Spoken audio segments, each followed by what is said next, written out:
tutuusin, hindi lang naman kaming mga kontraktor ang nakikinabang dito. Marami din sa inyo, mga politiko, ang nagpapataba ng bulsa sa pangungurakot. Kawawa po talaga ang mga mamamayang Pilipino kasi ninanakaw lang natin ang kaban ng bayan.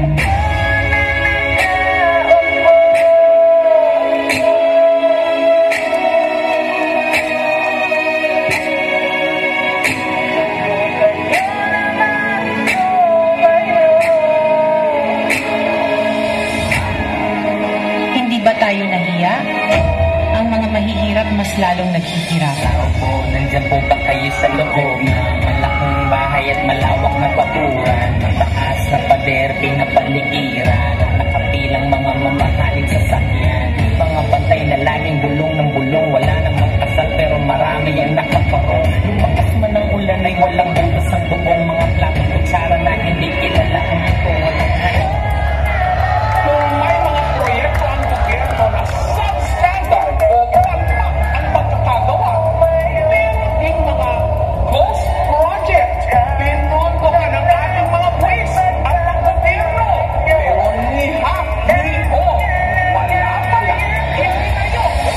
Ako sa taong nakapupo, walang ibang patakan ng bigas namin ay di kuno ang dingding ng bahay namin ay pinagtapit-tapigero sa gabi ay sobrang init na tumutunog ng yelo na di kayang pitin upang ilagay sa ilong ay pinakulong tubig sa lumong tao ay ulit-ulit gamit na panggaling na inanap lamang sa estero na nagsisilbing kusina sa umaga yaking baklo ang aking inay na may kakaman isang kaldero na nagagamit at pag ang aking ama ay sumwelo pero kulang na kulang pa rin kulang na tulit kasi nagsuwenta pesos sa maghapon pagkakasahin pero walang kung talaga maraming araw ang mataas lang ang baka doon nagbulaga lamang po kayo kahit sa dami ng pera niyo walang doktor na makapagpapalino ng mata niyo kaya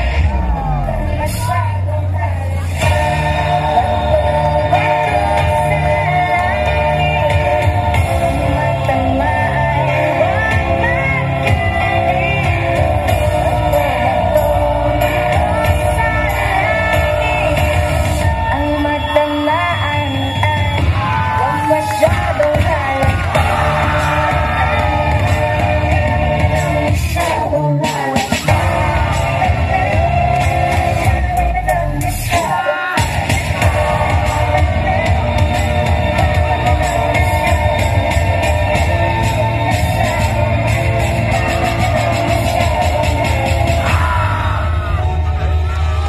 Pera ng taong bayan pero tayo ang nakikinabang. Hindi ba tayo nahiya? Ang mga mahihirap mas lalong naghihirap. Kaya tama na ang pangungurakot natin. Nakakapagod ng maging Pilipino. Nakakapagod ng maging mahirap. Isang bansa na ninanakawan ng sarili mong mamamayan. Mahal kong Pilipinas.